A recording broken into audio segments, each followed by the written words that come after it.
Welcome to Prime Suspects, alongside Adam Bjorn and Prime Sports co-founder Joe Brennan Jr. I'm your host, Matt Landis. Adam, Super Bowl odds have now been up for more than a week. So over the past week, tell us about the action you've taken at Prime Sports and BetCris, including anything noteworthy on the side, the total, and the props market. So it opened 4.5. It visited up to 5.5. I think it's back at pretty solid 4.5 right now. We've got about 70% of the money on the Patriots, but about 68% of the master money's on the Seahawks. A few people have bought down, a few people have bought up. But yeah, I mean, there's a ton of money on this thing. As I'd sort of snippeted on X earlier today or yesterday, whatever day it was. This has turned into a bit of a data play where Seattle's looking like the side where the Masters are all over, but the average Joes are all over the Patriots. So total, there's not a lot of action. Money line, there is a lot on the Seahawks. So again, outright win for the Patriots would be nice, but covering the spread for the Seahawks is where it's looking at right now. All right, so at the risk of torching our unblemished 1-0 record on this show when it comes to data plays, courtesy of Falcons over Rams, we're looking at the Seahawks to possibly make it 2-0. And Adam, you hinted at the element of surprise when you mentioned the data play on Twitter. What caught you off guard when it came to having something along those lines for the Super Bowl stage? Well, one, usually it's the underdog that we're on in these spots. Two, didn't expect that much differentiation on the Super Bowl this quickly. And it's a big enough differentiation that while it's, still 6 days out, and I expect it to be, a hell of a lot more volume, there's probably a good chance it may still hold up. So, yeah, one, surprised that generally all these things we end up on the dogs, where people are generally betting the favorites, and then the pros are coming back on the value. But yeah, it seems like the regular public is all over the Patriots right now. All right, well, from inside Prime Sports to inside Joe's betting journey, Joe, you've shared some insight on Twitter into your attempts to reactivate closed sportsbook accounts. Tell us about that process, the outcomes, and the impact this could have on your Super Bowl portfolio. I just figured it was 'tis the season since I'm not at Prime anymore, no licensing complications or everything. I thought I'd go back, I'd check a couple. Turns out a couple of plays that I may have tailed on Adam earlier this year got me shut down in a couple of places. The first two that I'm 2 for 2 right now, which is really interesting. Started out with the kids over there at Fanatics, and then also the market leaders at FanDuel. So I'm all Fs right now, all F-bombs. And I'm an amazing 2 for 2 on this one. I will say it's, however, a very differentiated experience. Whereas, it compliments to FanDuel.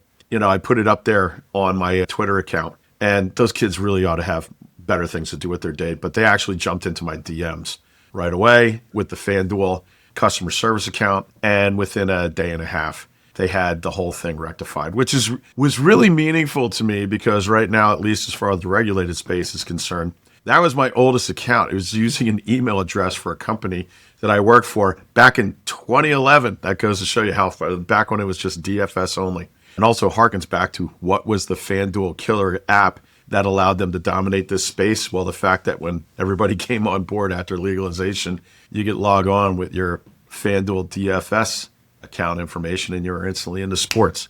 Didn't have to flip a switch or anything like that. The guys at Fanatics ought to, I don't know, maybe have their CEO take a customer journey through trying to reactivate an account or something like that. Because first, when I went through this process, they sent me an email asking me why I deactivated my account in the first place. It was more of a them, not me kind of thing. I then got into like AI bot hell, and their way of solving this was asking me to send them my social security number, my birth date, and some more personal information via email. Not exactly the most secure medium when it came down to it. So after struggling through their, many, many, many AI chatbot interventions, and I guess shaming them on social, eventually got it all sorted out. So I'm back up on there and looking forward to investing in some Super Bowl props. I am going to, however, try and get up on DraftKings and 365 this week. Last week with Snowmageddon, it was a little difficult, so I have a little more time to concentrate this week. And Adam, to circle back on an earlier thread, Joe mentioning Super Bowl props got me thinking. I tried to tee you up at first about the side, the total, and props. We talk more about the side and the data play on Seattle. Is there anything from a prop betting standpoint that has really caught your attention so far? There's so many of them, it's well spread out, but there was sort of a half dozen that jumped out. The yes, no one, will there be a converted fourth down, is getting really good two-way action. Team to have the first QB sack. Good action, but Seattle's got 75% of that money right now. New England's players over under with rushing attempts also got good two-way action. One that shows up every single week, and this one where it's May with interceptions. The public's always on the over, and they're about 80% on the over there. And the under's 62% of the master money there on the under.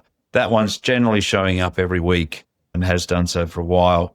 Mac Hollins over under receptions and Kenneth Walker receiving yards are the two biggest two-way most action bet props at the moment as well. So there's just so much stuff on. I mean, even trying to scroll through this thing, checking the numbers and whatnot, that's why I'd sort of, probably take 2 or 3 days to go through some of these things and sort of give some information and insights on it, because there's always so many. While the course of the regular season is now just props every week, the depth on the Super Bowl and the added players and all those kind of things have expanded the range of it all. I think you said Mac Hollins receiving yards and Kenneth Walker rushing yards were the two biggest props you've seen action on so far. Which direction have people been betting? No, these are both sort of pretty much two-way action, but really good volume. It was Mac Hollins' total receptions and Kenneth Walker receiving yards were what they on. But yeah, so a lot of these ones I sort of went through, and these were sort of rec and masters, really good two-way action, which when you get those going against each other, that's where you can sort of, run up the numbers of volume-wise or liquidity-wise on those things. There's a few standouts where it's just 100% one way. But again, till you get the buyback and you start sort of letting those numbers go back and forth is where you really sort of get the liquidity going. But I mean, overall, we're going into this week. January was a great month. Last week was green in every state, almost collecting a bit under $500,000. For January, we won a bit over $500,000, which is kind of the running cost right now. So, as we're looking at these things going forward, the goal this year is to break square, and it looks like January's got us on track for that after 1 month. And as we know, this is one hell of a sports year ahead of us. And with one hell of a sports year ahead of us, a hell of a sporting event this Sunday, we'll make a brief pivot from Super Bowl week to the week in crypto, because in the past week, Coinbase has rolled out its prediction market in all 50 states, and DraftKings has rolled out crypto to cash deposits in 4 states. Adam, while crypto has been a non-factor in regulated U.S. betting, it's a major factor globally. So based on what you've seen in other markets, how impactful is it for an operator to offer crypto?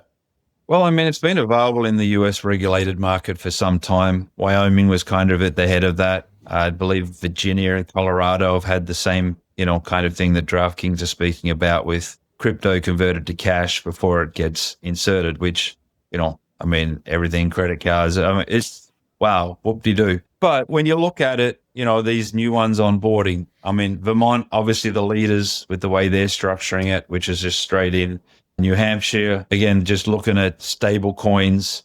Kentucky, very logical. Anything that's worth it, even if you want to take your bike and convert it to cash, you can get, bets on. Maybe there's an old horse, someone can convert to cash and get their bets on. It's pretty straightforward. New Jersey's actually got someone that's already active and licensed, and their process what they go through, and that's probably been 6 to 8 months, but no one's really used it. It's been on our radar for a very long time. I was sort of surprised when I saw Kentucky's name popped up there, because we obviously haven't had that conversation deep enough, because most of the states that had, been discussed about it were sort of standoffish. But for me, I know there's lots of places that have banned credit cards. We're open for credit cards. Crypto, definitely something that we've toiled in with Latin America and BetCris and things like that. So we have the infrastructure, we have the knowledge. And the funny thing about crypto, and the more that you dive into it and learn it and the technology behind it, it's the most traceable, untraceable commodity out there. You can actually dive in and find where every piece of every coin has been and gone, and wallets and all those kind of things with the right tools. So it's just a matter of time. And I guess, DraftKings have jumped ahead, and a few states have gotten on board, and more the merrier, in my opinion. And building on that, and possibly connecting this to a broader purpose you've spoken to with Prime Sports and BetCris, if the US were to loosen its crypto restrictions and allow bettors to use it in a greater fashion at regulated books. How much would this move the needle in terms of enticing offshore action back onshore? Always been one of the key pieces of our puzzle, believing that that'd be the case. Now, today, probably not so much with those coins taking a bit of a dive recently. But on the flip side, it's when they're flying and the people feel like they've got free money and some liquidity in these things that you'll get the spending in that space and the conversion to fiat and all kinds of things. And there's enough sports books out there today that actually allow you to bet with the crypto straight in Bitcoin books, all those kind of things that exist out there. So, I think it's only a matter of time. And now with the prediction markets and then, literally Coinbase getting involved, which it's madness that they don't just open it up a little bit.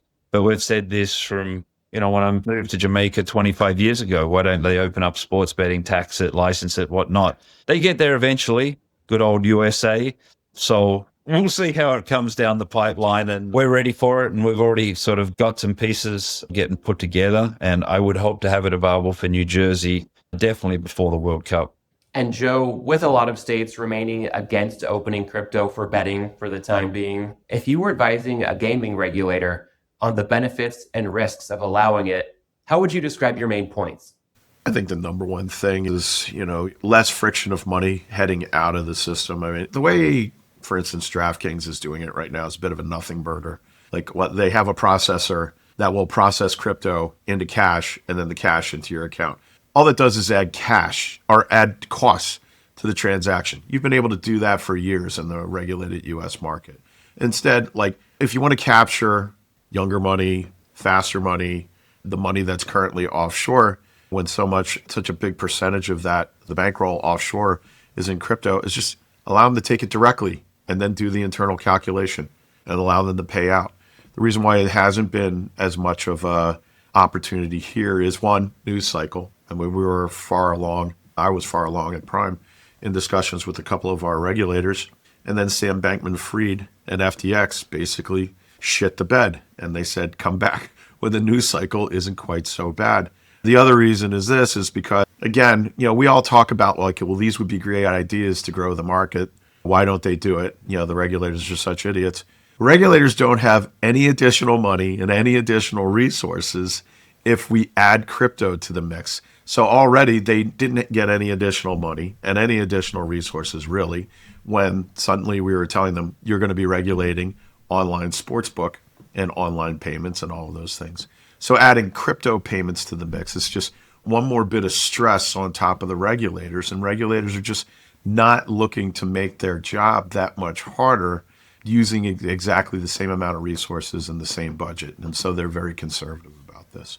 But if you want to improve the regulated market's ability to be able to attract back onshore the money that is not being played there right now, that's being played in Costa Rica, Curacao, wherever stake is headquartered, the best way to do it probably is to allow crypto direct payments.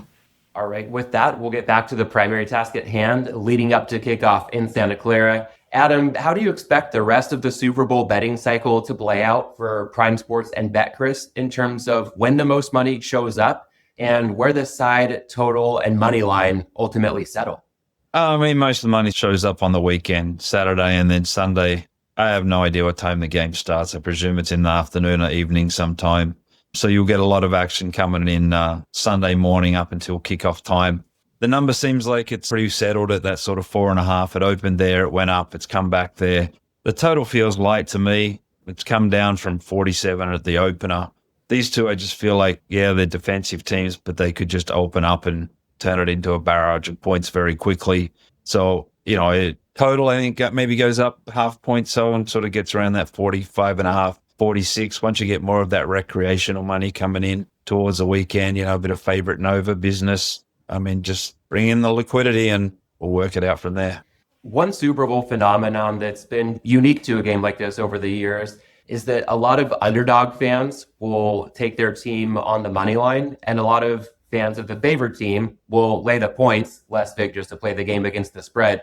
And that's caused a bit of a divergence looking at the side and money line compared to what we'd see in a typical game. Adam, is that a thing of the past, or do you anticipate seeing it again as a lot more fans get involved, as you touched on, come game day and when kickoff is really fast approaching?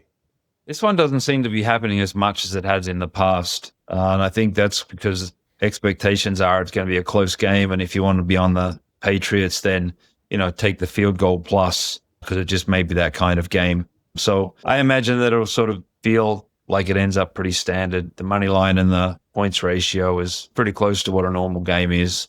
So yeah, I don't expect anything out of the ordinary on this one. We'll see. But yeah, surprised on where it's settling right now. As much of the recreational money is on the Patriots as there is. And the total action is probably leaning on the under as well, both Masters and recreational, which generally it's unusual to be needing the over in a Super Bowl.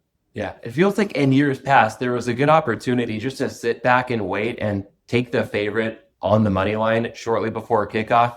This might be the first Super Bowl in several years that I can recall with a spread of much more than a field goal. So I thought that dynamic might be back in play, but maybe we can rip that page out of the bettor's playbook, so to speak, based on what you're seeing so far, Adam. And Joe, with all that in mind, what are the top storylines you're following this week, directly or indirectly related to the game, and how you plan to approach it from a betting perspective?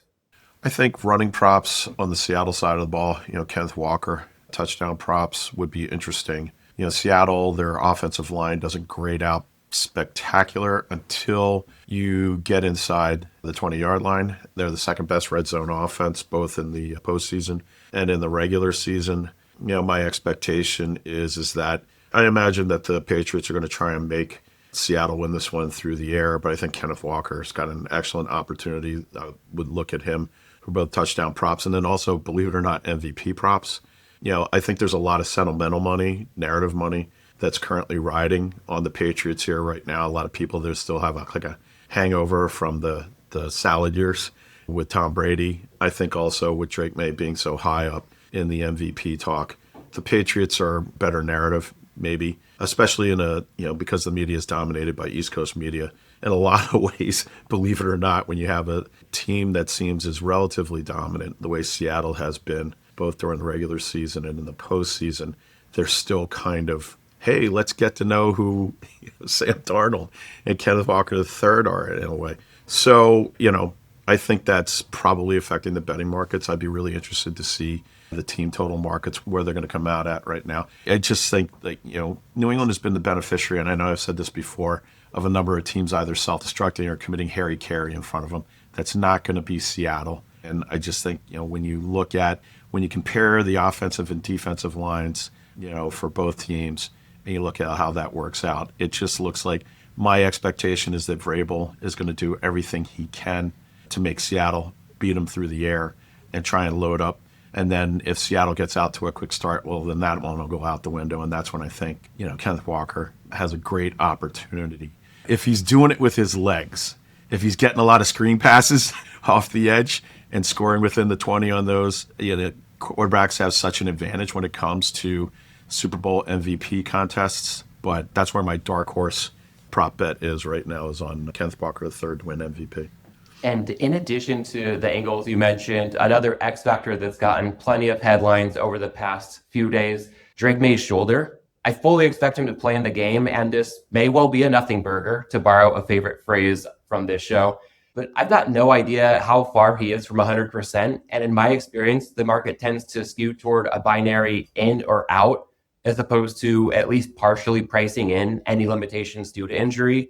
I'll go ahead and bake in some injury impact and predict a final score of Seahawks 24, Patriots 17, with Sam Darnold completing the journey from bust to Super Bowl MVP.